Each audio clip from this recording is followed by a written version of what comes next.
ተዋህዶ መሸሸጊያዬ ኦርቶዶክስ መጠለያዬ ሰላምሽ ከፍ ይበልልኝ እናቴ ሁሌም ኖሪልኝ ሰላምሽ ከፍ ይበልልኝ እናቴ ሁሌም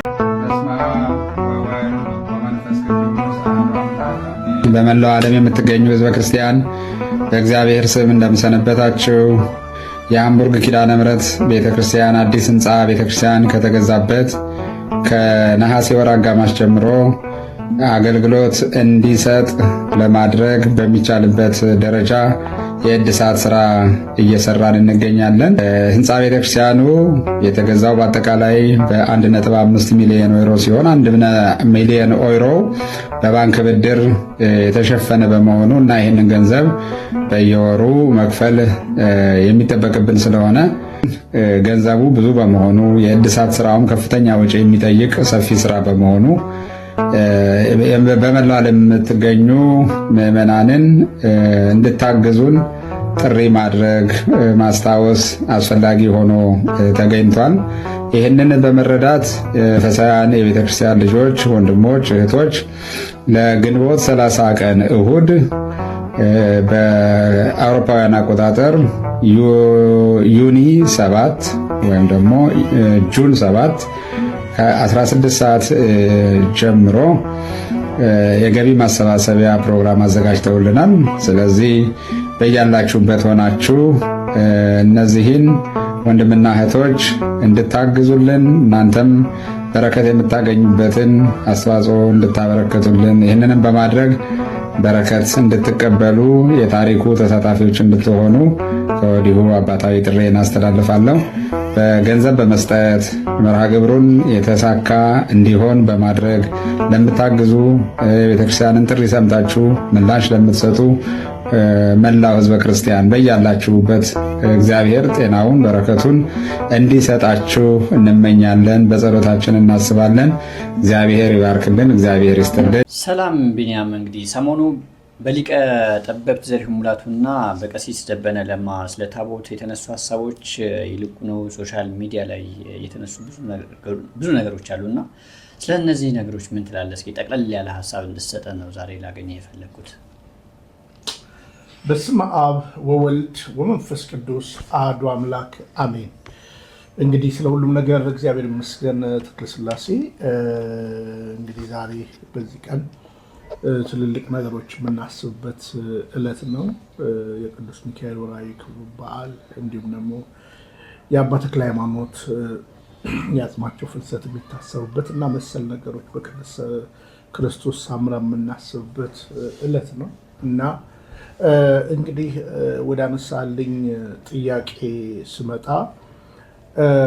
እንግዲህ ሊቀ ጠበብት ዶክተር ዘሪሁን ሙላቱም ሆነ ፕሮፌሰር ዘበነ ለማ ስለ ታቦት ያነሱት ሀሳቦች አሉ እና ይልቁኑ ግን ያው ሶሻል ሚዲያው ላይ በራሳቸው ለፍተው አንብበው ተዘጋጅተው በትጋት በእውነት ለመናገር ለተለያየ እምነት ለፕሮቴስታንቱም ለእስልምናው መልስ እየተሰጠ ያለበት ወቅት ነው እና በተነሱት ሀሳቦች ዙሪያ በመጀመሪያ ደረጃ እንደው የሰርክ ጉባኤ ላይ ምንድን ነው ህዝበ ምዕመኑ መማር ያለበት? ስለ ታቦት የተነሳ ትምህርት አለ። ይልቁኑ ግን በቲክታክ ላይ ያሉ አንዳንድ ወንድሞች ስለ ታቦት በተሳሳተ መልክ ሲያነሱ እንሰማለን። ታቦት ማለት ጠረጴዛ ማለት አይደለም የሚል ሀሳቦችን ከሊቀ ጠበብት ዶክተር ዘሪሁን ሙላቱ እንደተነሳ ሰምቻለሁ ቦሌ መድኃኔዓለም ላይ። እንግዲህ እኔ ሊቀ ጠበብት ዶክተር ዘሪሁን ሙላቱ አብሮ አደጌ ነው። ዝዋይ አብረን አድገናል፣ በብዙ አብረን ተመናል። ይልቁኑ ደግሞ ስለዚህ ቅዱስ ቤተክርስቲያን አንድ ዳንኤል ኮርት የሚባል አጭበርባሪ ሰው እችን ቅዱስ ቤተክርስቲያን ሲያጭበረብር በኮቪዱ ጊዜ በዛ ሰው አጠገብ ለአጠገብ በማይቀመጥበት ጊዜ በተከለከለ ጊዜ ስለ ቤተ ክርስቲያን ይህንን አጭበርባሪ ግለሰብ ለማጋለጥ ብዙ ጥረት እያደረግን ነው የነበረው እና ከአብሮ ማደግም ባለፈ ምንም በእድሜ ታላቂ ቢሆንም ከአብሮ ማደግም ባለፈ ደግሞ ለቤተ ክርስቲያን ያለውን ቅናት በቤተ ክርስቲያን ትምህርት ላይ ያሳለፋቸውን ነገሮች አስባለሁ ደግሞም አከብራለሁ እና ያው ሶሻል ሚዲያ ላይ የሚደግፍ እንዳለ የሚቃወመሃል እና ዘሪሁን እንግዲህ ሊቀ ጠበብት ዘሪሁን ሙላቱ በሚያነሱት ሐሳብ በፐርሰናሊ በደረሰበት ነገር ለቤተ ክርስቲያን ከባድ የፈተና ንግግሮችን ሲናገር ቅዱስነታቸውን ሲተች መሰል ነገሮችን እንግዲህ በግልጽ ይታያል። አሁን ደግሞ የቤተ ክርስቲያን ጠላት የሆነውን አብይ አህመድን የፖለቲካውን ፖለቲካውን መደገፍ መንቀፍ መብት ነው። እኛ እንግዲህ መንግስትን የምንደግፍበት ዓላማ አይኖረንም። ምክንያቱም ገዳይ መንግስት ስለሆነ ይሄንን እንግዲህ አሁንም በደንብ እያየን ነው። ምክንያቱም ነገሮችን ከምንጭ ስለማናቃቸው ሰዎች እንደማናወራ ትውልድ መገንዘብ ስላለበት ማለት ነው። ስለዚህ እኔ በደንብ አብሮ አደጌ ነው፣ በጣም ማከብረው ሰው ነው። ይሄ ጉዳይም ከተፈጠረ በኋላ አንዳንድ ነገሮችንም ወደ ላይቭ ለማምጣት አንዳንድ ጉዳዮች ላይ እየሄድን ነው። ምክንያቱም በመጀመሪያ ደረጃ ሊታሰብበት ስለሚገባ ማለት ነው። እኛ አንድ የሚያደርገን እንጂ የሚበታትነንም አይደለም። በዚህ አጋጣሚ እንግዲህ ስለ እህትማማች ቤተክርስቲያን ስለ 5ቱ ከኛ ጋር 6 የሚነሱ ሀሳቦችን መታየት አለባቸው እና እንዲህ አይነት ንግግሮች በመጀመሪያ ባይኖሩ የሰርክ ጉባኤ ላይ እንደዚህ አይነት ንግግሮች ጥያቄና መልስ ሊኖሩ ይችላሉ። ከዚህ በፊት ብዙ ነገሮች ተሰርተዋል። አንዳንድ ፕሮቴስታንቶችም ይሄን ጠይቄን የወጣሁት ብለው እንኳን የቪዲዮ መረጃ ይዘው ወጥተው ሲናገሩ ታይተው ይታወቃል እና የሰርክ ጉባኤ ቃለ እግዚአብሔር የምንማርበት ነው። ይልቁኑ ደግሞ በቤተክርስቲያን እውነት ውስጥ ቤተክርስቲያን ያስቀመጠችውን ቅዱስ ወንጌል በሰርክ ጉባኤ ሰዎች የሚያስተምሩበት ጊዜ ነው። ይሄ ነው መሆንም ያለበት ብዬ አምናለሁ። በተነሳው ሀሳብ ዙሪያ ላይ እንግዲህ ሊቀ ጠበብት ዶክተር ዘሪሁን ሙላቱ ባነሳው ሀሳብ ላይ ታቦት ማለት ጠረጴዛ አይደለም። በመጀመሪያ ደረጃ ስለ 4ቱ ሀሳቦች ስለ ጽላት ወይም ጽሊ ፕሉራል ስለሆኑ ማለት ነው። ምክንያቱም ጽፎ ሰጠ ስለሚል እግዚአብሔር ራሱ ለሙሴ ስለ ጽላት፣ ስለ ታቦት እንዲሁም ደግሞ ስለ መሰዊያና ስለ ቴብል ቅዱስ ቴብል ወይም ስለ ጠረጴዛ የተነሳ ሀሳብ አለ። አሁን እንግዲህ ወደ መቅደስ ገብተው እንግዲህ መቅደስ ያሉ ናቸው ይህንን ነገር መተርተርና መዘርዘር ያለባቸው ማለት ነው። ዞሮ ዞሮ በመጽሐፍ ቅዱስም ላይ እንግዲህ በግልጽ አማርኛ ታቦቱንና መሰዊያው ላይ ያለውን ቃላትም ራሱ ማየት ትልቅ ነገር ነው ማለት ነው። ይሁንና ግን ሶሻል ሚዲያ ላይ የተተቹት ወንድሞቻችን ልክ አይደሉም የተባሉት ወንድሞቻችን ሲታገሉ የነበረው መሰዊያ አለን የሚል አውድ ላይ ነው። ስለዚህ ታቦት አለን መሰዊያ ማለት በቃ የክርስቶስ ስለ አንድ ነገር ነው ዲፌንድ ሲያደርጉ የነበረ። እነዚህ ደግሞ ምሁራኖች፣ እነዚህ ደግሞ አባቶች ደግሞ ስለ 4 አይነት ሲስተም ነው። ፕሮፌሰር ዘበነም የዘሪሁንንም የዶክተር ዘሪሁንንም ቪዲዮ አይቼዋል እና መዘርዘሩ ባልከፋ አሁን ዝርዝሩ አይደለም ሶሻል ሚዲያ ላይ ግን የተነሳው ታቦት ምን አይነት ነው የሚል አይደለም የተነሳው። የጌታ የኢየሱስ ክርስቶስ ስጋና ደም የሚፈተትበት ጉዳይ ላይ ነው። ራሱ መስዋዕት አቅራቢ፣ ራሱ መስዋዕት ተቀባይ ከሚለው ኮንሰፕት ነው ወንድሞቻችን ሆነ እኛም እየተከላከልን ያለ ነው ማለት ነው። ስለዚህ ሐዋርያ ቅዱስ ጳውሎስም መሰዊያ አለን እያለን የተናገረው ማለት ነው።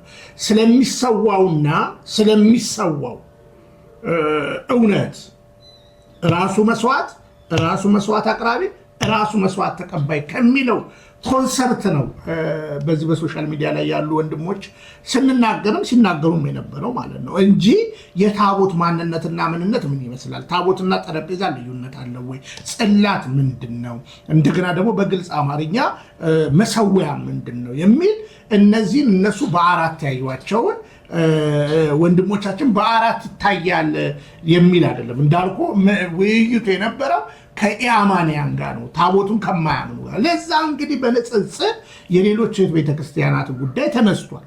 አሁን ዋናው ነገር ሊታሰብ የሚገባው መሰዊያ አላቸው የላቸውም የሚል ነው። አልፈጠርፈን እኮ አንግሊካን ጋር ተገብቷል እኮ፣ ሉትራን ጋር ተገብቷል እኮ፣ ያላቸው ጋር ተገብቷል እና ቴብል አላቸው ወደሚል ነው ውይይቱ። ምን መሰዊያ። ስለዚህ ለእያንዳንዱ ነገር ለተሰጠው መልስ ሶሻል ሚዲያ ላይ የተናገሩ ልጆችን ከመተቸት በመጀመሪያ እንዲህ አይነት ነገሮች ባይነሱ፣ ምክንያቱም ለፕሮቴስታንት የተመለሰ መልስ ነው። ስለ ታቦቱ በቤተክርስቲያን በሰንበት ትምህርት ቤትም በመሰል ነገሮች ላይ ሀሳቦች መስጠት ይቻላል። ግን እነዚህ ሲታገሉ የነበሩ ልጆችን ተሳስተው እንደነበረ የሚያስመስል ነገሮች ተነስቷል ማለት ነው እና የነበረው ዕብራውያን ምዕራፍ 9 ነው፣ ዕብራውያን ምዕራፍ 10 ነው፣ ዕብራውያን ምዕራፍ 12 ነው፣ ዕብራውያን ምዕራፍ 13 ነው። በግልጽ አማርኛ ስለ ሊቀ ካህን ነው የተነሳው፣ ስለሚሰዋው ነው የተነሳው፣ ስለተሰዋው ነው የተነሳው። የመሰዊያስ የተባለው ምንድን ነው? ስለዚህ ይህችን ቤተክርስቲያን ለማጠልሸት የሚነሱ ሰዎች አሉ።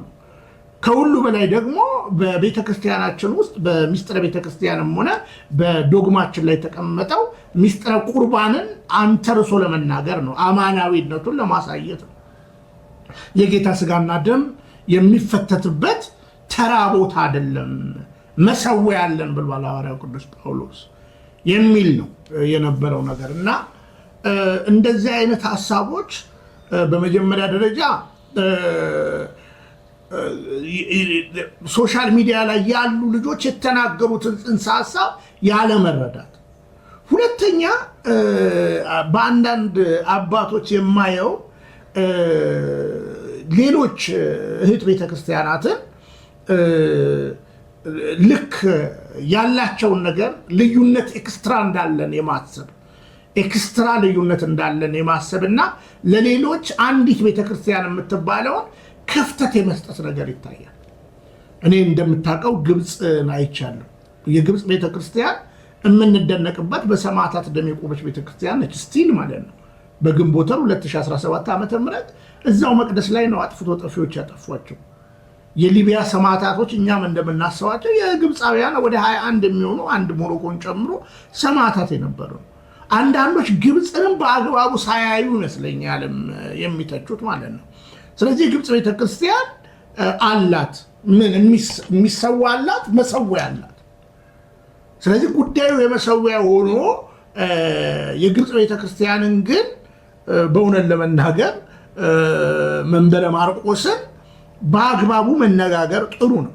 አንዳንዶች እንግዲህ የቀኖና ጉዳይ ነው። ይህ ጉዳይ በነገራችን ላይ የስርዓተ ቤተክርስቲያን ጉዳይ ነው። የስርዓተ ቤተክርስቲያን ዶግማ አይደለም፣ ግን ያለንን ነገር ደግሞ ማክበር ትልቅ ነገር ነው። ስለዚህ የፕሮፌሰር ዘበነም 4 አይነት ነገሮች እንዳሉ በግልጽ ያነሷቸውን ሀሳቦች ተመልክቻለሁ። ሊቀ ጠበብት ዘሪሁን ሙላቱም ያነሷቸው ነገሮች አሉ። እነዚህ ልጆች ላይ ግን ምን አደረግን ነው? እኔ አሁን እነዚህን አባቶች መለስ ብዬ የምጠይቀው ለእነዚህ ልጆች ሶሻል ሚዲያ ላይ ያሉ ልጆች ማጆሪቲ ኢትዮጵያ ነው ያሉት እና ለምሳሌ እኔ ከተለያዩ አባቶች ጋር ሞክሬያለሁ። ከነ ያረጋል አበጋዝ፣ ከነ ብርሃኑ አድማስ ጋር፣ ከነ ቀሲስ ያሬድ ጋር፣ ከነ ላከ ወንጌል ያሬድ ጋር፣ ከነ እህታችን መዘምር ተፋንቱ መሰሎች የቤተክርስቲያን ሰዎች ጋር እነዚህ ልጆች ተይዘው በአንድነት እንደው ጥሩ ነገር የበለጠ ለመስራት ቢሞሉ ቢማሩ ብንታጠቅ በቴሌግራም ምናምን ብለን ብዙ ያሰብነው ነገር ነበር የዛሬ 3 ዓመት አካባቢ ማለት ነው። በዚህ ውስጥ ግን የፕሮፌሰር ዘበነና የዶክተር ዘሪሁን ሙላቱ አስተዋጽኦ ምንድን ነበረ? ያላስተማራችኋቸውን መተቸት ውስጥ ከባድ አይደለም ወይ? እንደው ለወደፊቱም እንደው ቀና ማለት ሳይሆን እንደው ባይደገም በመጀመሪያ ደረጃ አንዳንድ ሶሻል ሚዲያ የሚቆሙበት የራሳቸው ዓላማ አላቸው። ማንም ስለቤተ በነገራችን ላይ እኮ ሶሻል ሚዲያ ላይ እኮ አብዛኞቻችን የተሰደርነው ወይም የተቀመጥነው እኮ የሚያታልሉና የሚያጠፉ ነገሮች እኮ ስላሉ ነው። እነ ቀለሜ እነ ትዝታው እኮ ሶሻል ሚዲያ ላይ እኮ ነው እነዚህን የፕሮቴስታንቱ ትምህርት ገልጦ ዛሬ ፕሮቴስታንቱ ወደ 47,000 የተበጣጠሰበትን እኮ ዓላማ እኮ እነዚህ ወጣቶች እዚህ አብረን ያለን ሶሻል ሚዲያ ሰዎች ነን እኮ የተናገርነው ማለት ነው። ኢንክሉድ እስልምናውንም ማለት ነው በድካም በብርታቱ እያንዳንዳቸው። ስለዚህ ይሄ ትልቅ ስራ የተሰራበትና ቤተክርስቲያን የጸናች የታየችበትን ይልቁኑ ትላንትና እንደምታውቀው ወደ እገሌ ወደ እስልምና ሄደ እገሌ ወደ ፕሮቴስታንት ሄደ የሚባለው ታሪክ ተቀይሮ እገሌ ወደ ቅዱስ ቤተክርስቲያን ተጨመረ መሄድ ሳይሆን መመለስ እየተሰራ ባለበት ዘመን የማይባሉ ኢሹዎችን እያነሱ ለጠላት ክፍተት ልጆቹም ሙሉ ነን ማንም በዚህ በሶሻል ሚዲያ ላይ በእውቀት ሙሉ ነኝ ብሎ የሚነሳ ሰው የለም ማንም እነሱንም ጭምር ማለት ነው። ግን ጥቂት ቁንጽል ባላቸው ሐሳብ ዙሪያ የተወያዩበትን ውይይት ጽንሰ ሐሳብ ደግሞ ሳይረዱ ታቦት ማለት ጠረጴዛ አይደለም ብሎ ኮንክሉዥን መስጠት አያዋጥ እና ቅዱስ ቴብል በቃ የጌታ ስጋና ደም የሚፈተትበት መሰዊያ ከዛ ወደ ጥልቅ ስንገባ ነው ወደ ቤተክርስቲያን እኔ ጋር ሁሉ ጊዜ የሚመጡ አንዳንድ አባቶች አሉ እኔ ጋር መጣችሁ አታመሳጥሩት በቃ አታመሳጥሩት ከላይ ያለውን በቃ ንገሩን አንድምታውን ንገሩን ከቻላችሁ ምስጥጥር አታደርጉ ለእምነታችሁ ያለውን እኛን የሚሰማን ሰው ማቹርድ ላይሆን ይችላል በየብዙ ቀን እናገራለሁ ማለት ነው እና እርስ በርሳችን ግን ስንጋጭ ያሌለ ጠባይ እየመጣ ስለሆነ አንዱ የአንዱን ትምህርት ከማፍረስ ስህተቶች እንኳን ካሉ በቀናይነት በፍቅር ነገሮችን በማገናዘብ በቃ ይሄንን ነገር ማሳየት ትልቅ ነገር ነው ይልቁኑ አሁን በጣም ልናስተውል የሚገባበት ጊዜ ስለሆነ ማለት ነው። ምክንያቱም አሁን ከሊቃውንቶቹ ከመምህራኖቹ አፍ ላይ ወስደው ብዙ ነገር የሚነሱ ነገሮች ስላሉ ማለት ነው እየተተቸን ስለሚሆን ማለት ነው። በቅርብ ጊዜ አይተህ ሊሆን ይችላል ሊቀ ሊቃውንት አባታችን አባ ገብረ ኪዳን እኔ በአይኔ ጳጳስ ሲያጨስ አይቻለሁ ትናንትና ነው የመጣሁት ጳጳስ ሲያጨስ ብለው የኛ አባቶች ግን እንዲህ አይነት ነገር የላቸውም ብለው ተናገሩ በቀንነት እቺን ቃል ቆርጠው መናፍቃኖች ጳጳሳት ሲጃራ ይዘው ምናምን ሰርተዋል። አሁን አባታችንም እዛ ጋር ክሊር ማድረግ የነበረባቸው የት የማን ጳጳስ ምናምን አይተናል እኮ ሶሻል ሚዲያ ላይ እኮ ቢሾፕ የሆነ ሰው ፒፓ ያጨሰ ምናምን እኮ ላይቭ ቢሰራ ሰው አለ። ስለዚህ የምንከፍታቸው ነገሮች አባቶቻችን ፐርፌክት ናቸው ማለት አይደለም ግን በጣም ልንጠነቀቅ እንደሚገባ ማስተዋል አለብን ማለት ነው ትውልዱ። ስለዚህ እያንዳንዱን ነገር ከዚህ በፊት ብዙ አባቶች ብዙ ሊቃውንቶች አንዳንድ ጊዜ ደግሞ ጤነኛም ያልሆኑ አሉ አንዱ ያስተማረውን መተው እኔ ቤት እንኳን የገሌ ትምህርት ልክ አይደለም ብለው ለማፍረስ ሄዱ የሚሞክሩ ሰዎች ኖ እንደዚህ አይነት እድል አንሰጥ ዳጸ ልሳን እኮ የሚባል ነገር አለ ከአንደበት ላይ ያለ ስህተት ማለት ነው። ደግሞ በትምህርት እኮ ሰዎች እኮ ሊሳሳቱ በአስተሳሰብ እኮ እቺ ቤተክርስቲያን ሰነዱ መቤት ነች እነ ፕሮፌሰር ዘበነ ባሉበት እነ ሊቀ ጠበብት ዘሪሁን ሙላቱ ባሉበት ሌላው ትውልድ ላይኖር ይችላል ግን ለፕሮቴስታንት ከበቂ በላይ ናቸው እነዚህ ልጆች። እዚህ ሶሻል ሚዲያ ላይ ያለ ህዝብ በቂ ነው በነገራችን። ስለዚህ የሚገነባን ነገር ከማስቀመጥ አንጻር ነገሮች ቢታዩ ጥሩ ነው። ያለበለዚያ ግን በእንትን ላይ ሲሉ ነበረ እኛ አራቱም አለን ነው። አሁን የፕሮፌሰር ዘበነ ትምህርት አራቱም አለን ነው። እሺ ከአራቱኛ ደግሞ አራቱን መርጅ አድርገው እነዚህ ልጆች እንደ አንድ ተናገሩ። አራቱን መርጅ አላደረጉትም። በመሰረቱ ጽላት ይለያል። ይልቁኑ ግን ታቦት ቴብል እና ደግሞ መሰዊያ የሚለው ግንኙነት የጎላ ነው። ስለዚህ እኛ አራቱም አለን። አልፎ ተርፎ ደግሞ የብሉይ ኪዳኑ የኦሪቱ አለን። ይህንንም ከዚህ በፊት አይተህ ከሆነ ያልተባለ ታሪክን ቀነጫጭበው ቤተክርስቲያን ስም ሲያጠፉ እንደነበረ እነ ቀለሜት ታውቃለህ።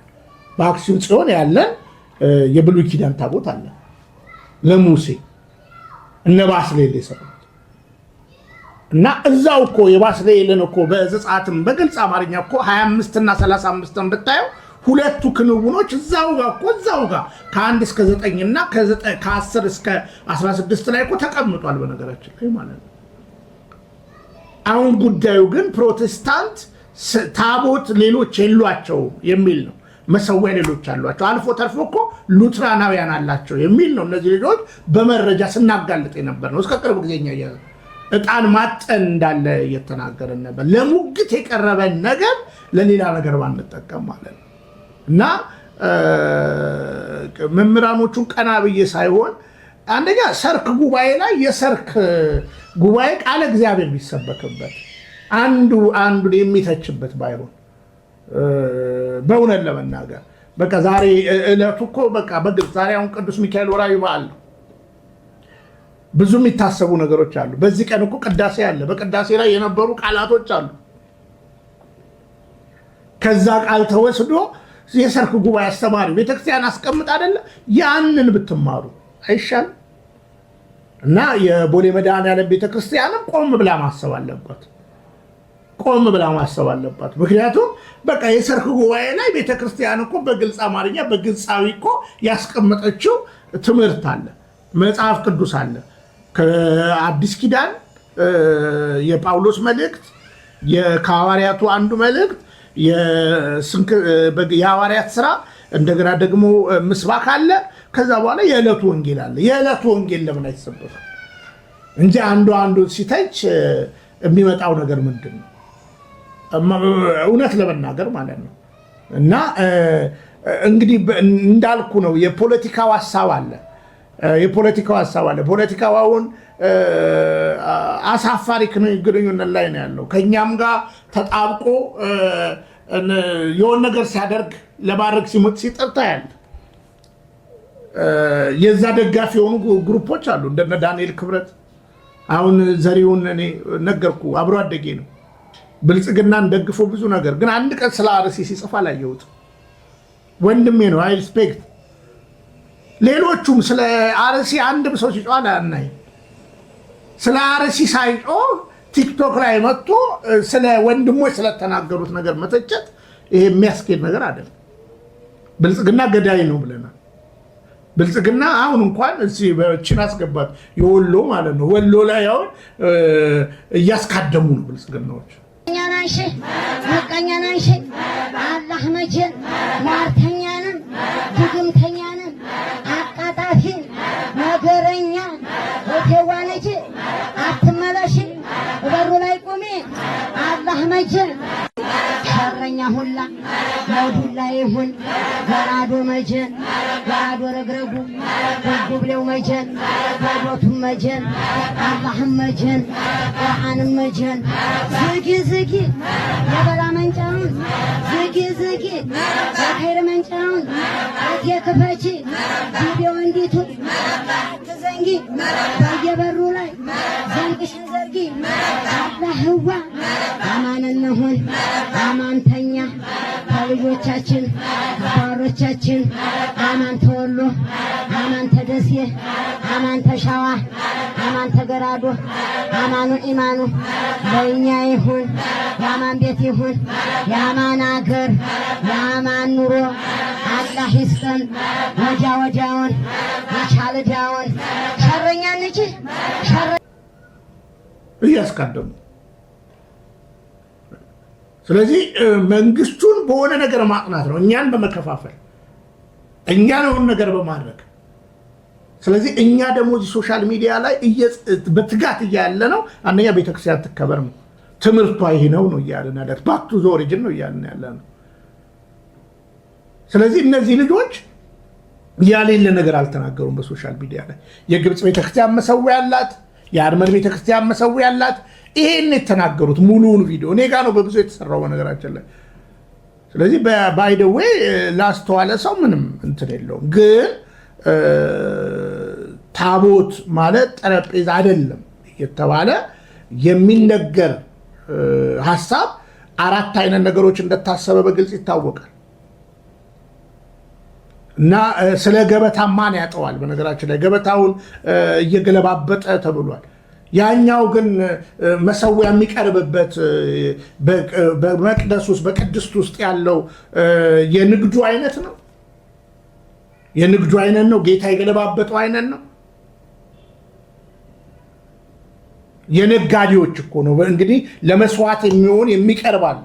ያንን የሚነግዱ ሰዎች አሉ እና ከመተቻቸቱ አብሮ መስራቱ አደራ ላለው እና ይሄ ነው።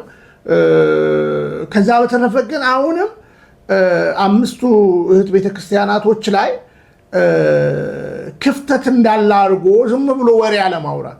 እኛ በዶግማ አንድ ነን፣ በዶግማ አንድ ነን። በአንዳንድ ጉዳይ ላይ የተለያዩ አመለካከቶች አባቶች የተለያየ ሀሳብ ሊሰጡ ይችላሉ። ሀሳብ ተሰጠ ተብሎ ግን እንደ ዶግማ ማውራት አይቻልም።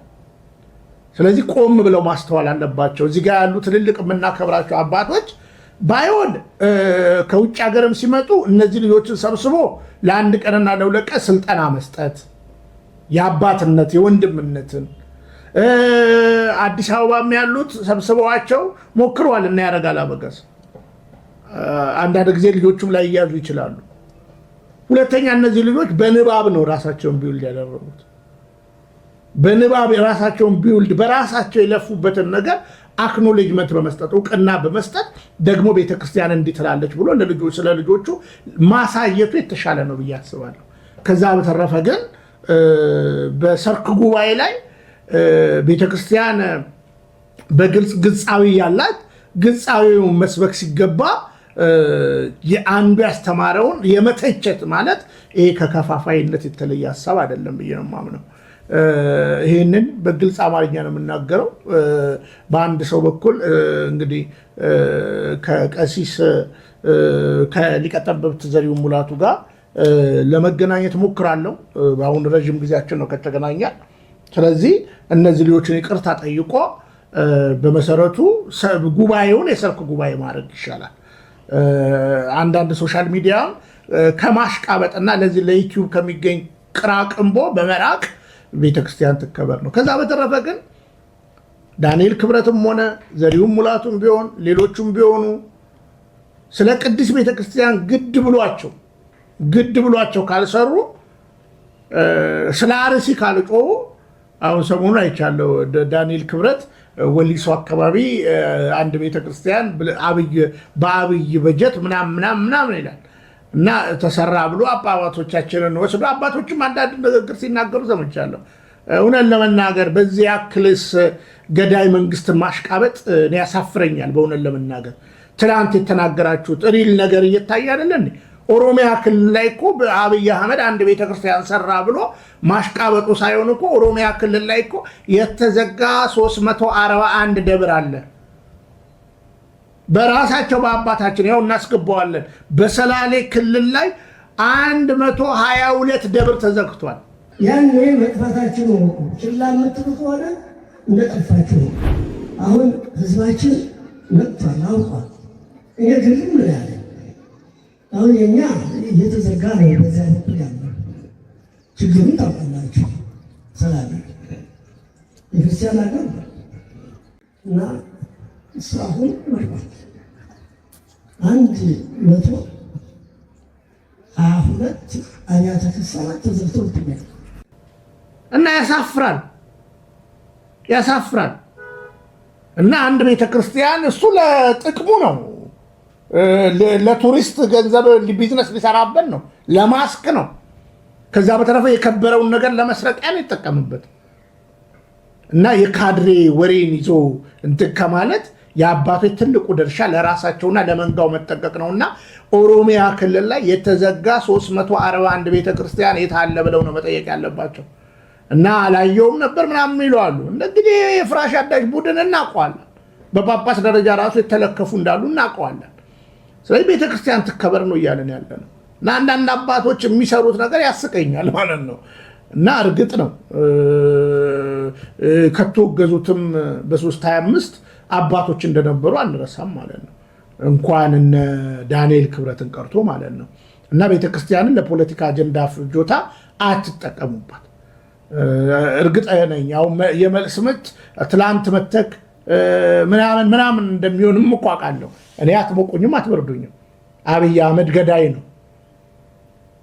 በአማራ ክልል ምን እየተደረገ ነው? ስንት ቤተክርስቲያን ወደመ? በኦሮሚያ ክልል ስንት ቤተክርስቲያን ወደመ? እና አንድ ቤተክርስቲያን ቀለም እየተቀባ በአብይ አህመድ በጀት እናውቃለን እኮ። ዳጋ እስጢፋኖስ አሁን እየሰራ ያለው እናውቃለን እኮ።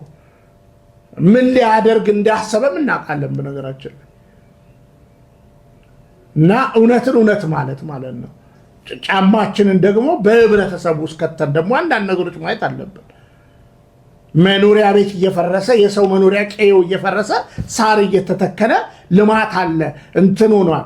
የኑሮ ውድነቱን የኑሮውን ሰው መብላት እንዳልቻለ ፌዝ ይቁም ነው እኛ እያለን ያለ ነው። እና አንዳንድ እንግዲህ ካድሬዎች የሚያደርጓቸው ነገሮች አሉ። እንግዲህ በዚህ አጋጣሚ እንግዲህ የቦሌ መድኃኔዓለም አስተዳዳሪዎች አባታችን በቃ በእርግጥ አትሮኖሱን በእርግጥም ጉባኤውን ለቃለ እግዚአብሔር ተጠቀሙበት። አንዱን መምቻ የፖለቲካ ቁማር መቆመሪያ አይሁን። ከዛ በተረፈ ምንም ጥርጥር የለውም በድካምም በብርታትም ቢሆን በሶሻል ሚዲያ ላይ ያለን ወንድሞች እቺ ቤተክርስቲያን እውነቷን ለማሳየት ከማንም በተሻለ ለፍተናል፣ እየለፋን ነው። ትውልድ እየታነጸ ነው ያለው እና በቤቱ ያለውን ለማጽናት ምናምን ሶሻል ሚዲያ ላይ የመጣውን ህዝብ ማለት ነው። ስለዚህ አሁን አንዳንዶች ሶሻል ሚዲያ አይጠቅምም ብለው በቃ አንወጣም አትውጡ የሚል ነገር ይናገራሉ።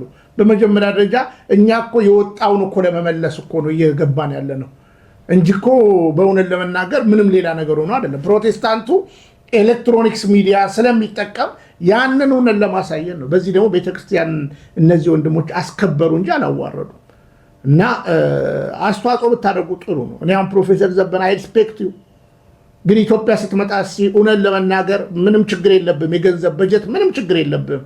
ቻሌንጅ ላደርገ እነዚህ ልጆችን የሁለት ቀን ምሳ ችላቸው ስልጠና ስጣቸው።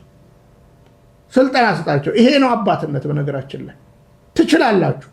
እነ ቀሲስ ያሬድ አድርገዋል፣ ከዚህ በፊት እነ ያረጋል አድርገዋል፣ እነ ብርሃኑ አድማሴ አድርገዋል።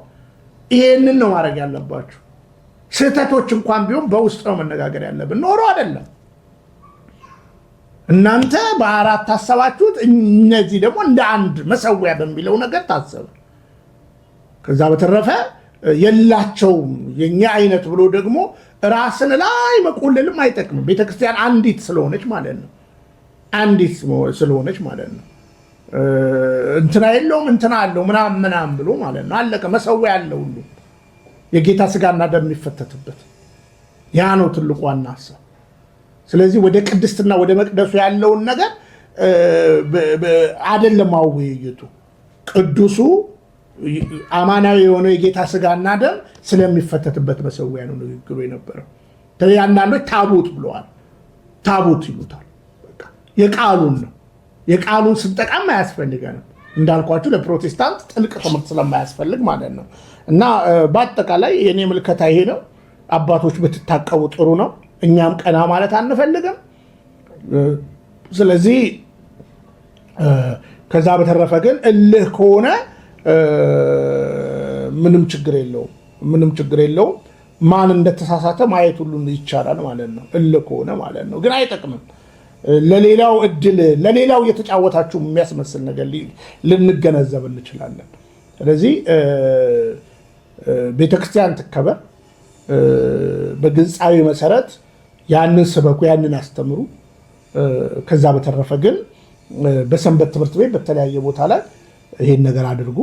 እንደው በዚሁ አጋጣሚም ለዘሪሁን ለሊቀ ጠበብት ዘሪሁን ሙላቱ ቦዲ አይደለ እስኪ ሰብስባቸውና ኑ ተማሩ በላቸው፣ በውስጥ አስተምራቸው።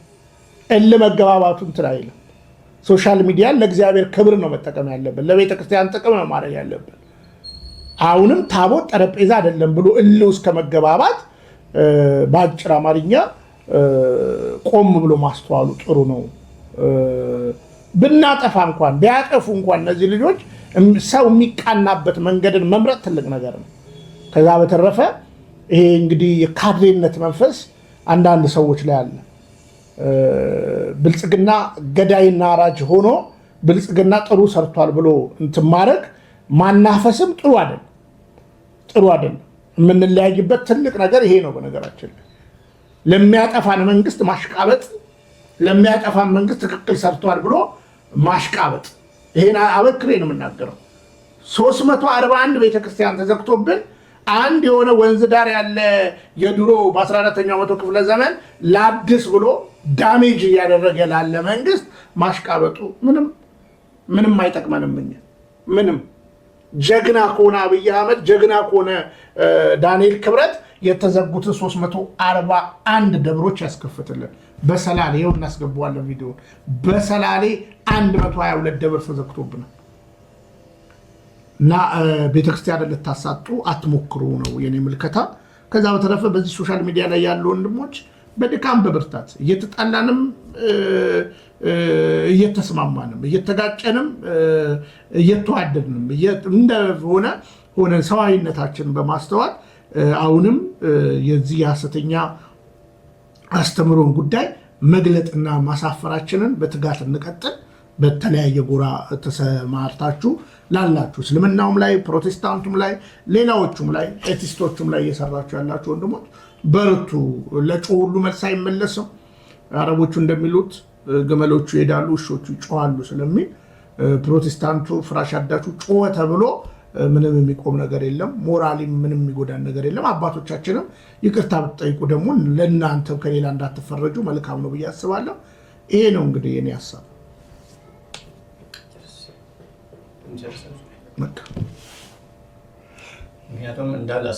ተዋህዶ መሸሸጊያዬ ኦርቶዶክስ መጠለያዬ ሰላምሽ ከፍ ይበልልኝ እናቴ ሁሌም ኖሪልኝ ሰላምሽ ከፍ ይበልልኝ